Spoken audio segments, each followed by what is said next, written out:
Isang magandang araw at mapagpalang araw po sa ating lahat mga idol. This is RG Arts TV. So ngayong araw na to mga idol, share ko lang kung paano ako gumagawa ng check valve na durable, no? Kasi mayroong nag-chat sa akin dito sa Messenger, nag-personal chat siya na pangalawang beses nang gumawa ng check valve. Yung problema niya, nasusunog yung dito banda mga idol, yung thread niya. So minisid niya ako kung ano bang setup ng check valve para hindi siya masunog or hindi siya gaano exposed sa apoy. So ito yung tutorial ko sir, panoorin mo na lang pag may time ka. So paano ba tayo gumagawa ng check valve?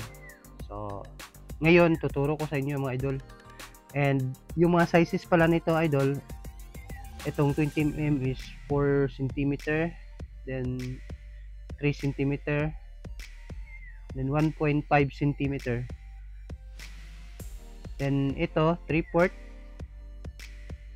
4 cm, then 3 port 2.5 cm,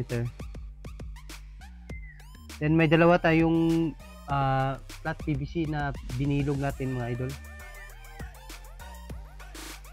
So ito lang lahat yung gagamitin natin. Ito nga pala mga idol, yung size nito is 3/8 na aluminum tube. Yung inner diameter niya is 11mm or 10mm. So yung DIY spring natin, wala tayong magamit kasi na spring mga idol, kaya nagdi-DIY na lang tayo. So galing to sa internet connection yung wire niya. So umpisa na natin mga idol.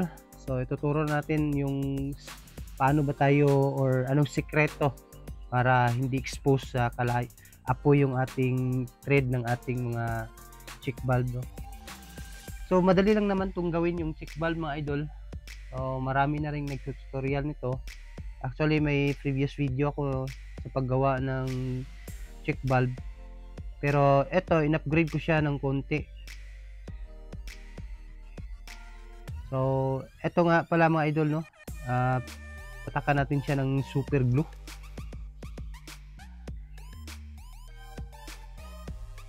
Pag natuyo na mga idol, ito naman dapat hanap kayo ng 20mm na fit lang siya dito sa aluminum tube natin. Dapat fit lang siya, hindi siya maluwag, hindi rin siya masyadong masikip. So lagyan natin ng o-ring. Importante tayo maglagay ng o-ring.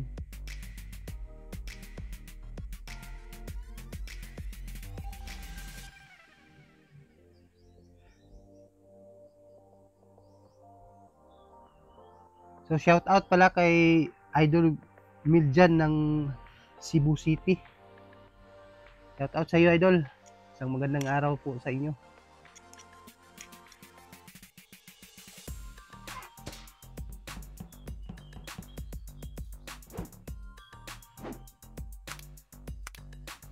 So dapat dito mga idol pantay lang siya, no? Tapos patakan natin ng super glue.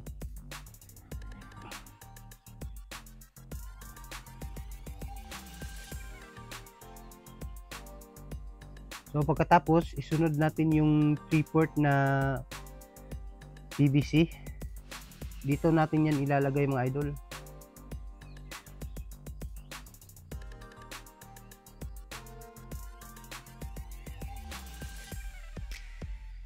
Lagyan din natin siya ng super glue para mas matibay siya.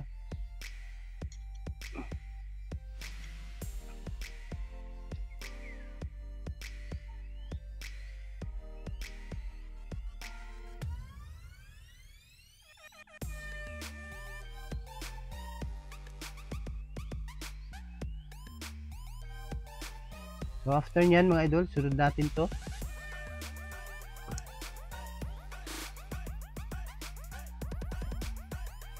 Paggawa nga pala nito mga idol, kailangan lang natin ng tiyaga, no? Kasi medyo mabusisi din yung pagkakagawa nito, lalo na pag wala kayong materials or mga tools na ginagamit, masyadong matagal. So ayan siya. Dito nga pala idol, hindi ko siya pinuputulan. Yung sa akin, hindi ko siya pinuputulan. Para yung apoy, pag pinutok natin yung butane, hindi ganong papasok doon sa thread natin. Kaya yung harang niya, yung sa 3/4, hindi ko rin kinukuha.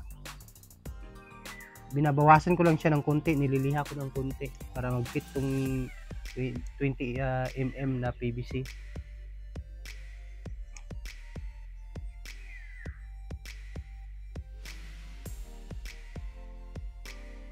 So bubutasan lang natin to mga idol, no? Ang ginagamit ko pala dito pambutas mga idol, itong 1/2 size na drill bit ng pangbakal. So tapos na natin butasan mga idol. Ito yung itsura niya.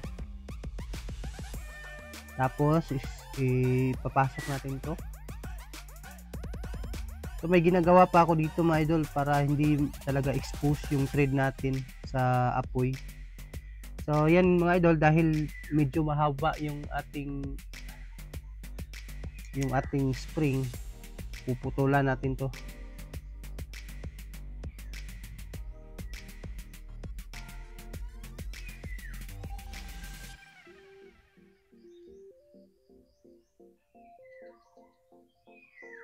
Pasok natin yung 20 mm.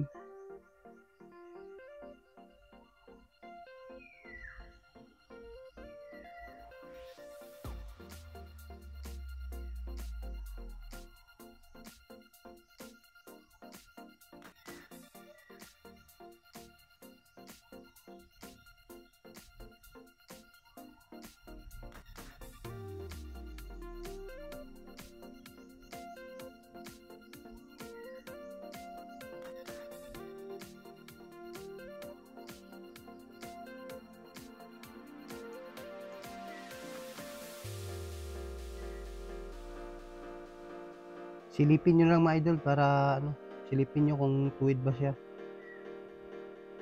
para maganda siya tingnan.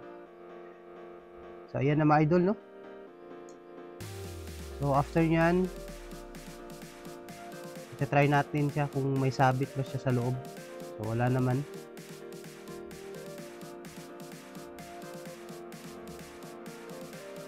Ito yung isusunod natin mga idol. Ito yung sinasabi ko mga idol, nilalagyan ko siya ng 3/4 dito sa dulo. Para yung apoy niya hindi siya papasok dun sa thread. Yan siya mga idol, tsura niya. Dapat yung 3/4 at 20 mm di siya masikip. Yan siya yung tsura niya mga idol. Ganyan lang yung ginagawa ko sa check valve natin para maging durable siya.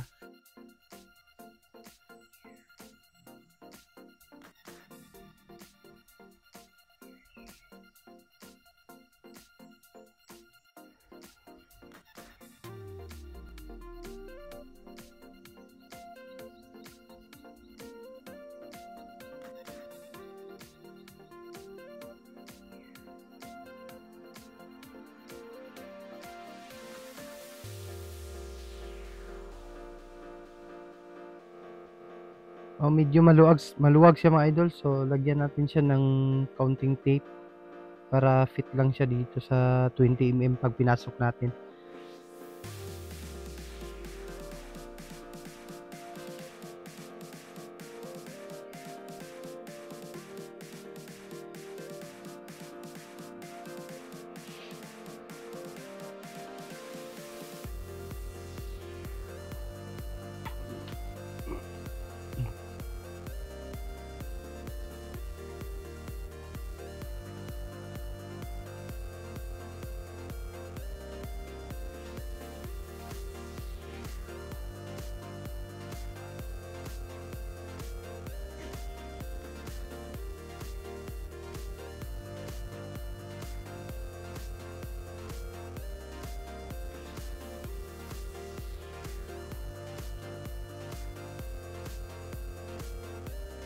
Then after nito mga idol, bubutasan natin siya.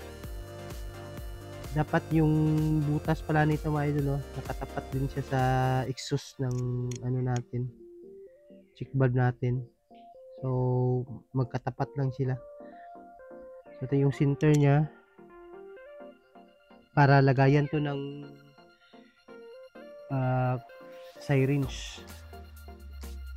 So make sure lang mga idol na nakatapat yung butas niya pag minarkira natin.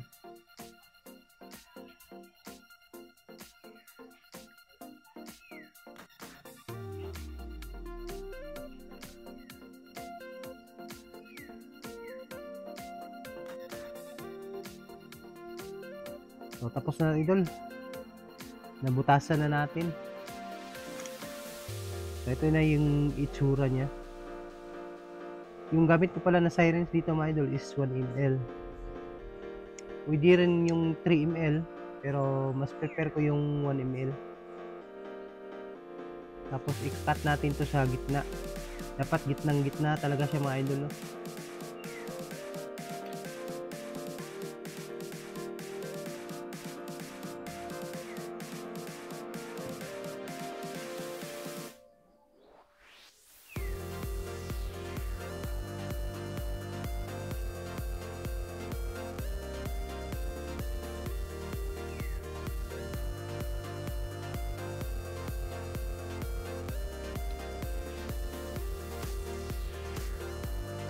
So ganito lang kasimple gumawa ng check valve mga idol, no?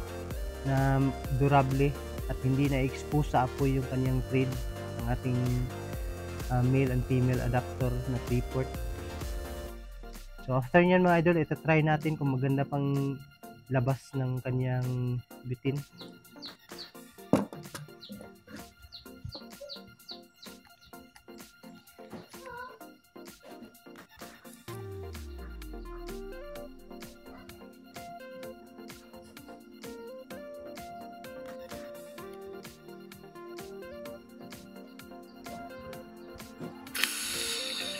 So malakas naman siya mga idol.